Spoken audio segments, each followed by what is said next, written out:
Kami nggak akan diam, itu akan terus kami push. Kenapa?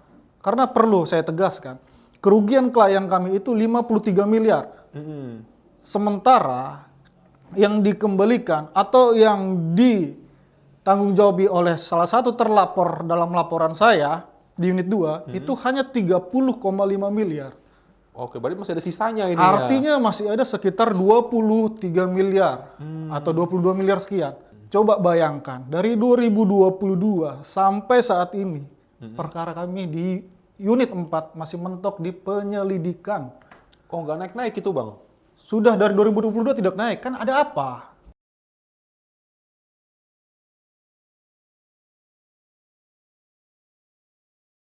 Oke, kembali lagi di channel Cerdas Hukum. Nah, sekarang kami akan membahas mengenai kasus yang sudah cukup lama berjalan, yaitu adalah pihak UOB diharuskan untuk mengganti kerugian nasabah yang disebabkan oleh Kahiyang Sekuritas. Nah, jadi sini ada beberapa poin yang akan dibahas dan tentunya bersama narasumber kita. Siapa namanya? Saya Sakti Manurung, Nah, rekanan dari LQ Indonesia Law Firm. Nah, jadi kita langsung aja kita akan membahas mengenai, jadi gimana sih Bang kasusnya itu yang permasalahan dari UOB ini dengan Kahiyang Sekuritas yang menyebabkan kerugian nasabah itu sampai 53 miliar itu totalnya. Oke, baik. Jadi mungkin sebelumnya juga menyambung video-video dari LQ sebelumnya, itu sudah cukup banyak beredar karena perkara ini memang sudah cukup lama. Perkara ini dari tahun 2022. Oh, oke. Jadi kalau boleh saya ceritakan sedikit, dalam hal ini ada sekitar 11 orang, 12 orang klien nasabah dari UOB Kahiyang Sekuritas itu di tahun 2022 datang meminta bantuan hukum kepada LQ Indonesia Law Firm. Oke. Nah, bagaimana awalnya? Kok bisa sekitar 53 miliar dana kerugian nasabah UOB Kahiyang Sekuritas ini sampai akhirnya bisa bergulir cukup lama saat ini proses hukum. 12 orang klien kami ini awalnya ditawari obligasi. Oke, obligasi. Ditawari obligasi oleh yang saat itu mengaku sebagai karyawan bekerja di UOB Kahiyang Sekuritas. Oke, jadi karyawan ini menawarkan semacam penawaran obligasi ya kepada nasabah. Bisa dibilang seperti itu. Ada namanya Saudara Agung, Vincent, dan Michael. Ya, melalui dari Saudara Agung, singkat cerita hingga akhirnya 3 orang inilah yang kami menduga ikut terlibat. Oke, jadi terlibatnya itu dalam gimana Bang? Dalam hal apa ini terlibatnya ini? Mereka menyampaikan sesuatu seperti bujuk rayu, iming-iming, ayo Bapak Ibu masukkan dana kalian untuk obligasi di UOB Kahiyang Sekuritas dengan keuntungan sekian persen. Akhirnya tertarik klien-klien kami. Oke. Tergiur tertarik klien kami, masuklah dananya itu sekitar 53 miliar ke pemilik rekening UOB Kahiyang Sekuritas. Oke. Seperti itu. Nah, singkat cerita, LQ Indonesia Law Firm diwakili oleh foundernya waktu itu Pak Alvin Lim. Kami membuat strategi, kami diskusi bagaimana upaya untuk mengembalikan dana kerugian nasabah. Nah, dibuatlah pada saat itu 2 laporan kepolisian. Oke. 2 laporan polisi ada di unit 4 Vismonde Polda Metro Jaya dengan terlapornya di sini Direktur UOB Kahiyang Sekuritas. Oke, direkturnya yang dilaporkan ya. Ada juga di unit 2 Vismonde Polda Metro Jaya dengan terlapornya oknum karyawan tadi. Oke, Saudara Agung, Vincent, dan Michael. Oke, berarti dipecah 2 LP itu nggak ada 2 laporan polisi, benar. Oke. Seperti itu. Nah, berjalannya waktu, singkat cerita, di sekitar tanggal 3 Oktober kemarin adalah pendekatan dari pihak terlapor yang LP di unit 2. Oke, ada pendekatan kepada Ya. pihak kepolisian berarti ya?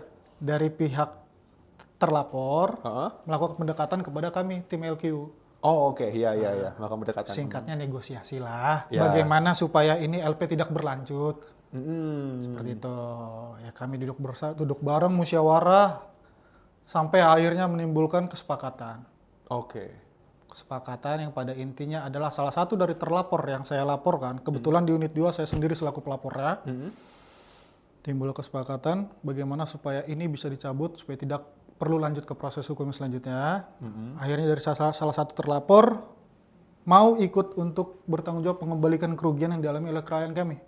Oke. Seperti itu. Total kerugian klien kami itu ada sekitar 53 miliar. Nah, singkat cerita, dari si pihak terlapor Michael mengembalikan kerugian sekitar 30,5 miliar. Oke, dari pihak Michael itu berarti dari tim marketing ya berarti ya? Oknum karyawan, Pak. Oknum karyawan ya? Kalau berdasarkan data yang kami miliki, memang tulisannya itu sales. Oh, oke. Seperti iya. itu. Cuman berjalannya waktu di pemeriksaan, mereka berdalih, UOB pun mengatakan ini bukan karyawan kami, yaitu masing-masing dia berargumen. Cuman kalau kembali ke data yang dimiliki oleh kami adalah tertulis salesperson. Kan seperti itu. Oke. Begitu. Jadi akhirnya kemarin dikembalikanlah oleh terlapor Michael 30 miliar 500 juta.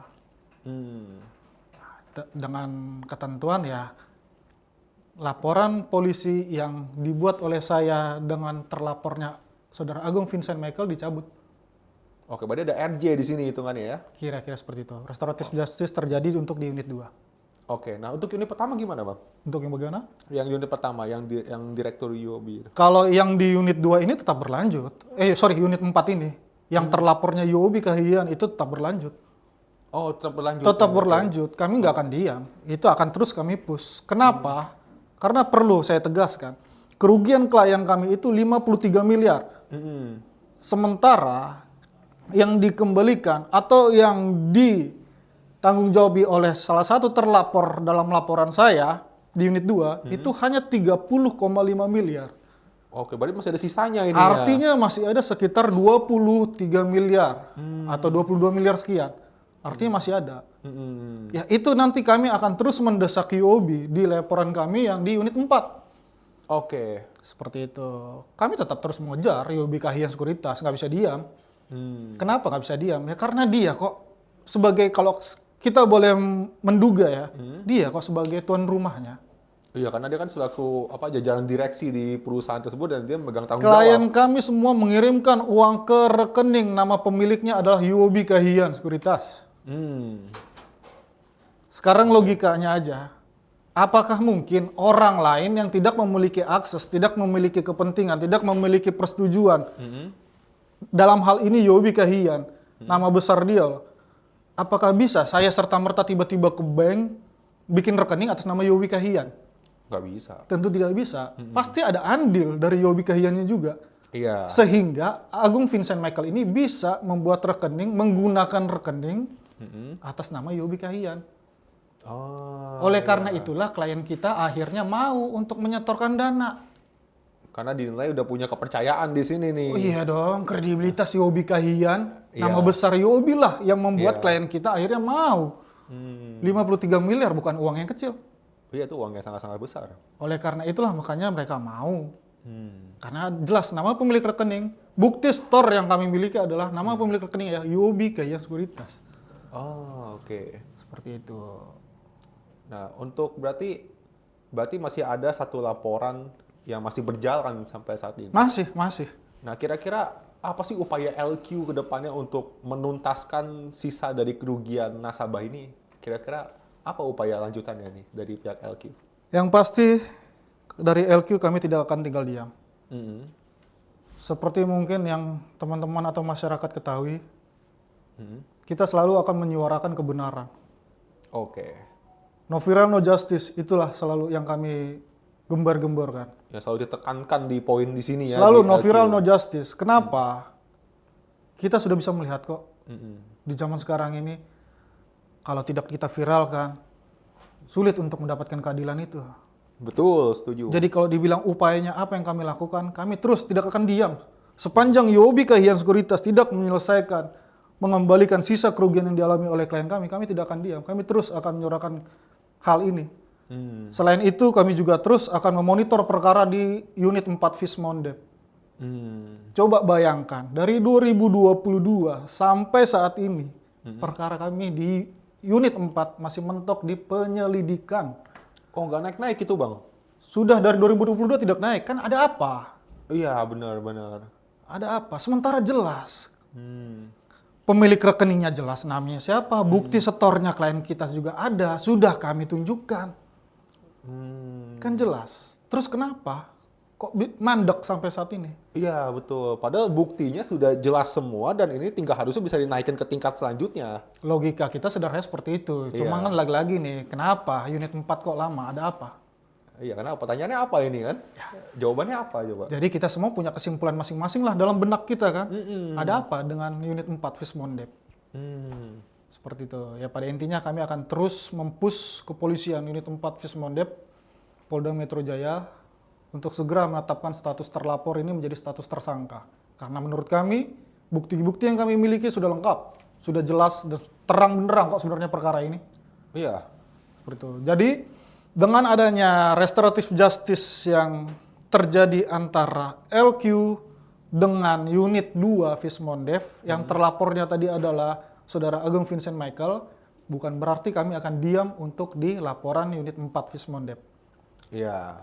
Kami terus akan mengejar itu, unit 4 itu, untuk mengembalikan sisa kerugian korban.